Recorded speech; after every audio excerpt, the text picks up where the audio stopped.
Olá pessoal, esta é a primeira aula de exercícios de matrizes. O primeiro exercício é este daqui. Quais são os elementos da matriz referenciados pelas expressões A, mat20, B, mat11 e C, mat31. Esta daqui então é a nossa matriz mat, ok? Pense aí um pouquinho que eu já vou dar a resposta.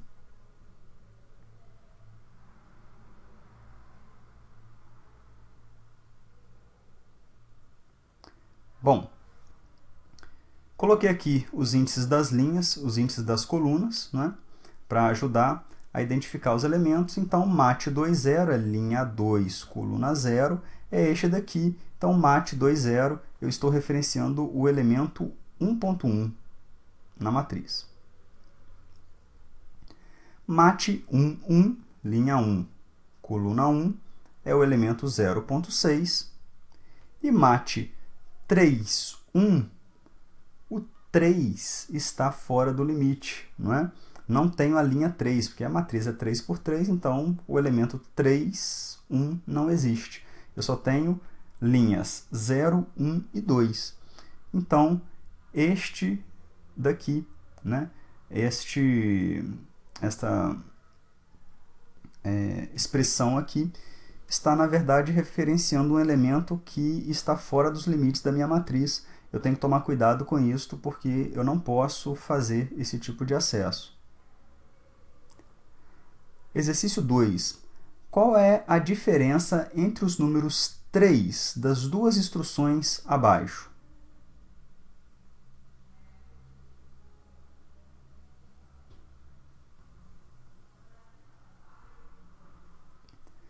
Bom, este primeiro número 3 aqui está na declaração da matriz, ok? Então, o número entre colchetes na declaração da matriz está fornecendo o tamanho da dimensão. Neste caso, o 3 aqui é o tamanho da segunda dimensão da nossa matriz. Já o 3 aqui, né, quando nós estamos atribuindo um valor ou lendo o valor, não é? Ele está, na verdade, representando o índice do elemento. Então, mat63 seria, nós estamos tentando acessar o elemento da linha 6 e coluna 3. Neste caso, esse elemento não existe se essa matriz mat aqui é exatamente esta, né? Esse elemento nem existe. Por quê? Porque se eu tenho 6 linhas, os índices variam de 0 a 5, e 3 colunas, os índices das colunas variam de 0 a 2. Então, aqui, o 3 representa o tamanho da dimensão e aqui o índice do elemento, ok? Da dimensão também.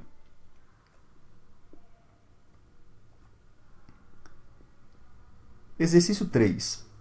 Faça um programa que crie uma matriz 4x2 de números reais, preencha com valores digitados pelo usuário e imprima, organizando os elementos em linhas e colunas. Tem uma dica aqui para você utilizar o percent 8.2f no printf para imprimir cada valor com 8 colunas, né, e com 2 casas decimais. Pare o vídeo para fazer esse exercício. Pare o vídeo agora. Bom, como a minha matriz tinha 4 linhas e 2 colunas, eu utilizei a diretiva define, né, para definir n como sendo 4 e m como sendo 2. Então, vou ter 4 linhas, declarei aqui a minha matriz de números reais com a primeira dimensão valendo n, que é 4. Okay? Vou utilizar o n também para percorrer as linhas da minha matriz. Então, vou começar com for i recebe 0 e menor do que n. Okay? Então, se eu tiver que mudar aqui de 4 por 2 para qualquer outro número, né, para as dimensões, qualquer outro tamanho de dimensão, eu posso mudar. Mesma coisa eu fiz aqui para o m, né? Defini m como sendo 2, então a minha matriz aqui é n por m, né? M2. Então, o meu j, né, meu for do j, que está dentro do for do i, né, para cada linha eu vou variar as colunas e o tamanho da minha segunda dimensão vai ser m. Então, o meu j vai ser menor do que m. Aqui foi impresso, né, informe o elemento e os índices do elemento, o i e o j, né, e depois foi feita a leitura, né, através do comando scanf do elemento ij. Então, como que eu faço a leitura? Igualzinho em vetores, e comercial, nesse caso o nome da matriz, e nesse caso também, como trata-se de uma matriz, eu vou ter mais de uma dimensão. Então, no nosso caso, uma matriz bidimensional, o índice da linha e o índice da coluna que eu estou fazendo a leitura. Ok? Após ler a matriz, eu posso fazer a impressão da mesma. Tá? Não dá certo ler e imprimir ao mesmo tempo. Por quê? Porque eu vou pedir uma informação para o usuário. Neste caso aqui, eu estaria pedindo para ele informar o elemento. Ele informaria o elemento. Embaixo, eu imprimiria, eu repetiria a informação que ele acabou de me dar. Não daria o efeito de eu fazer a impressão num formato de uma matriz. Então, este daqui é o código de impressão da matriz. Então, neste código, para cada linha, eu vou variar todas as colunas, fazendo então a impressão com percent 8.2fs. Vou imprimir então em 8 colunas e com 2 casas decimais, o meu float matriz ij. Então, eu vou imprimir cada uma das variações aqui de ij, cada um dos elementos da minha matriz, eu vou imprimir utilizando este printf. E aqui tem um comando importante para a gente. Por quê? Se você não colocar esse printf/n aqui, a sua matriz vai sair, a impressão dela vai sair parecida com a de um vetor, Os elementos vão sair um após o outro. Esse printf/n aqui, ele vai servir justamente para quebrar a linha. E quando que eu uso ele? Onde eu devo posicionar esse comando? Aqui, esse meu primeiro for, ele vai variar as linhas. Então, para cada linha, eu vou percorrer todas as colunas. Então, eu estou em uma determinada linha, eu vou até o final dela, imprimindo os elementos. Após esse for, significa que eu já imprimi o último elemento da coluna que eu estou. Eu posso dar o printf/n para voltar, para ir para a linha de baixo, cair para a linha de baixo, e aí eu atualizo o i e imprimo todos os elementos novamente. Ok? Teste esse algoritmo sem o /n, com o /n, ok? Para você poder checar, ver o funcionamento dele. Tá?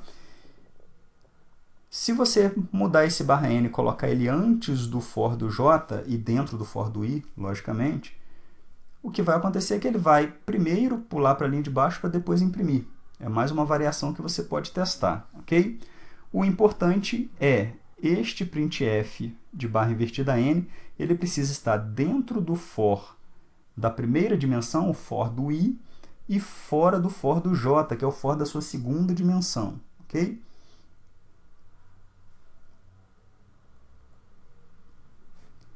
Então, nós temos aqui o código que imprime a nossa matriz, em formato de tabela, e você precisa se lembrar, então, de colocar um /n ao final do término de cada linha. Ok? Esse daqui é um exemplo de execução do algoritmo. Pedimos para ele informar o elemento 00, o usuário informou 1. O elemento 01, o usuário informou 2. O elemento 10, o usuário informou 3.9. O elemento 1, ele informou 4. 20, ele informou 5. 21, 6.12. O 30, ele informou 7.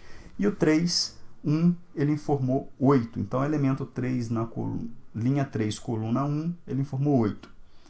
Depois, o nosso programa imprimiu aqui a matriz informada, em formato de tabela, ou seja, imprimiu 0, 0, variou todos os j's aqui, que o j é 0, 1, então ele vai para o próximo i. Antes de ir para o próximo i, foi dado um /n, e aí imprimiu 10, 11, /n, 20, 21, /n, 30, 3, 1. Ok? Então, este é um exemplo de execução do nosso algoritmo. Atenção! Se você tem uma matriz bidimensional, para percorrer os elementos dessa matriz, geralmente você vai utilizar dois comandos de repetição, um dentro do outro. Tá? Não podem ser dois comandos isolados, um fora do outro. É um for dentro do outro for. Ok? Este daqui representa as linhas da nossa matriz e esse daqui, então, representa as colunas.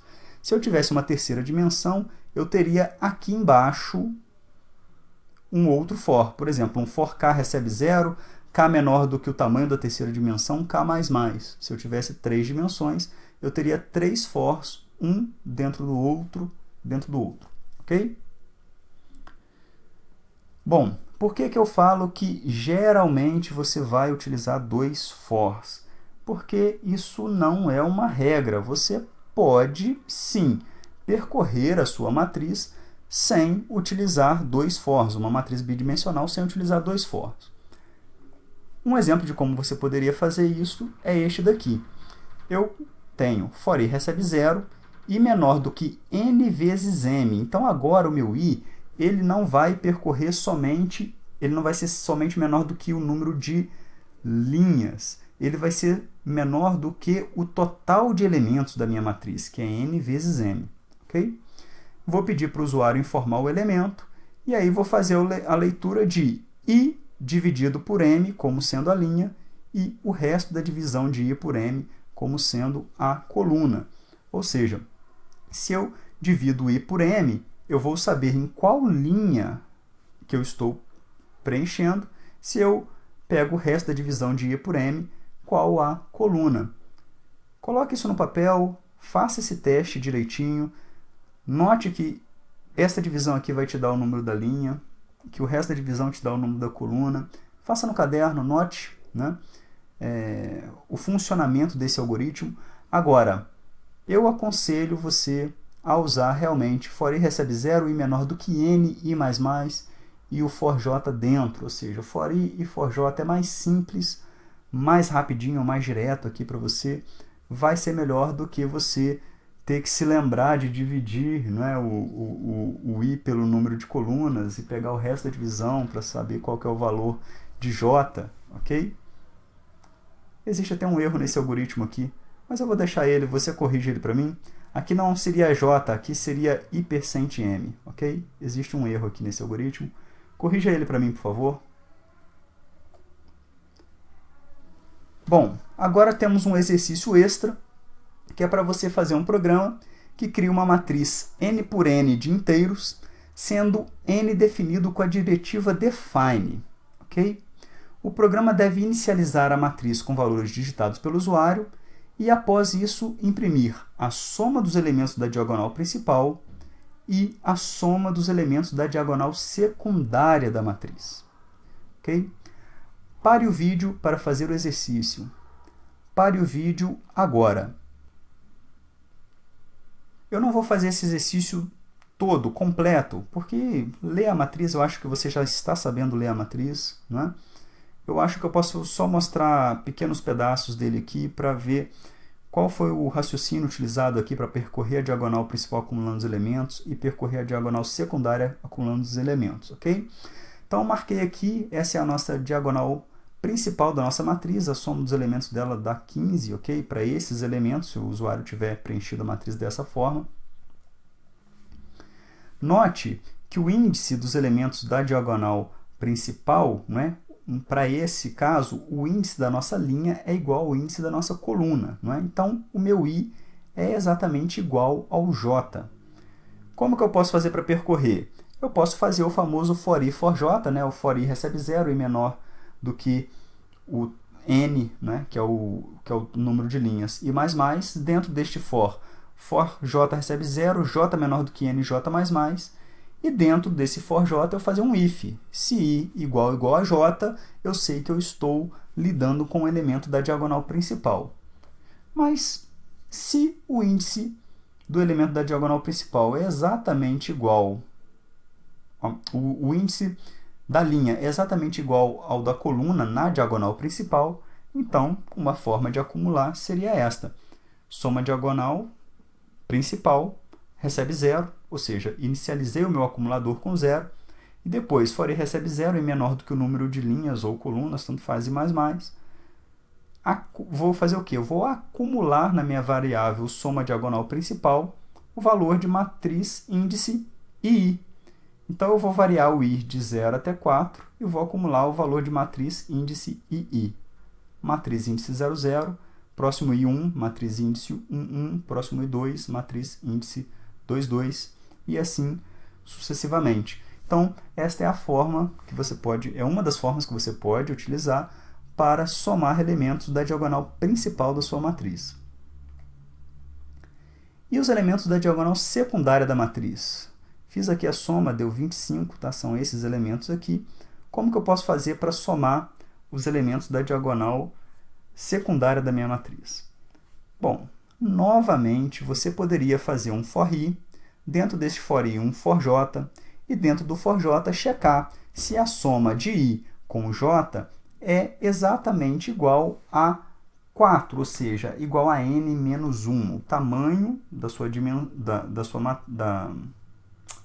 de linhas, né, e colunas da sua matriz, a quantidade de linhas e colunas da sua matriz, menos 1. Ou seja, se soma de i com j der n menos 1, é diagonal secundária. Essa seria uma forma. Mas existem outras também que nós vamos ver aqui.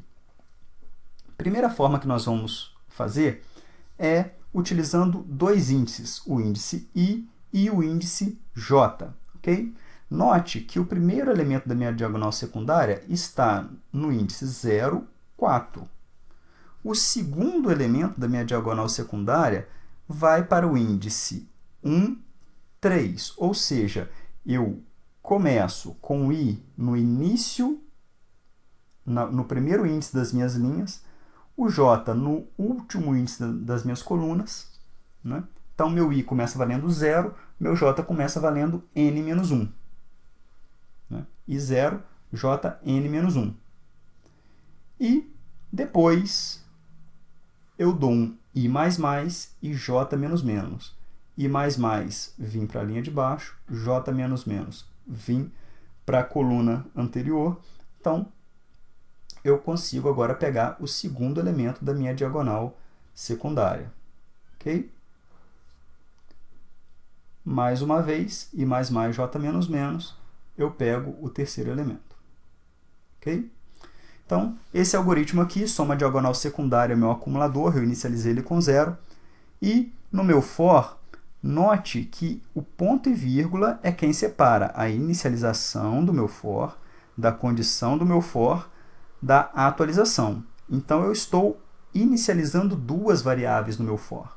Eu inicializo o j com 0, para pegar com 0, para pegar o índice aqui da minha primeira linha. O meu j vai ser n menos 1, então meu j vai ser n, que é 5, menos 1, 4. Né? Para n, 5, então meu j seria 4. O i é menor do que o j, então ele entra e soma matriz índice ij. Né?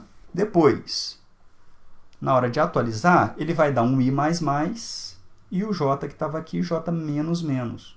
Né? Então, i++, j menos menos, i++, j menos menos, e assim sucessivamente até chegar no último elemento da minha diagonal secundária. Ok? Bom, existe outra forma de fazer também. Tá? Ou seja, se eu quiser, eu posso calcular o valor do j ao invés de utilizar uma variável, né, para isto. Então, eu posso calcular o j utilizando para isto o próprio i, o próprio valor de i. O meu j não começa valendo n menos 1? Se o meu i é 0, n menos 1 menos 0 dá n menos 1. Quando eu der o i++, ou seja, quando eu incrementar o i em 1, n menos 1 menos 1, agora eu estou decrementando também o meu j. Né? Então, o que vai acontecer aqui é que a soma da diagonal secundária vai ser 0, For i recebe 0, i menor do que n, i mais mais, eu vou acumular na minha variável soma da diagonal secundária, ou seja, o mais igual é soma da diagonal secundária recebe ele mesmo mais o que tiver à direita, não é? Então, estou acumulando em soma da diagonal secundária matriz índice i, n menos 1 menos i. Para i valendo 0, n menos 1 menos 0 é 4. Então, 0, 4. Próximo elemento, i mais mais. O meu j continua sendo n, que é 5, menos 1, 4, menos i, que é 1. 5 menos 2 dá 3. I mais mais. Meu i é 2. N menos 1 é 4. Menos i, que é 2. 4 menos 2, 2. Então, estou acumulando o elemento 2, 2 agora. E assim sucessivamente. Bom, coloque esses algoritmos, esses trechos de algoritmos na sua solução, teste, faça essas variações. Eu costumo falar que isso daqui é para você brincar em casa, ou seja, modifique o seu algoritmo, faça de formas diferentes. É assim que você vai aprendendo a programar, ok? Bom, a próxima aula nós vamos falar sobre a passagem de matrizes por parâmetro. Até lá!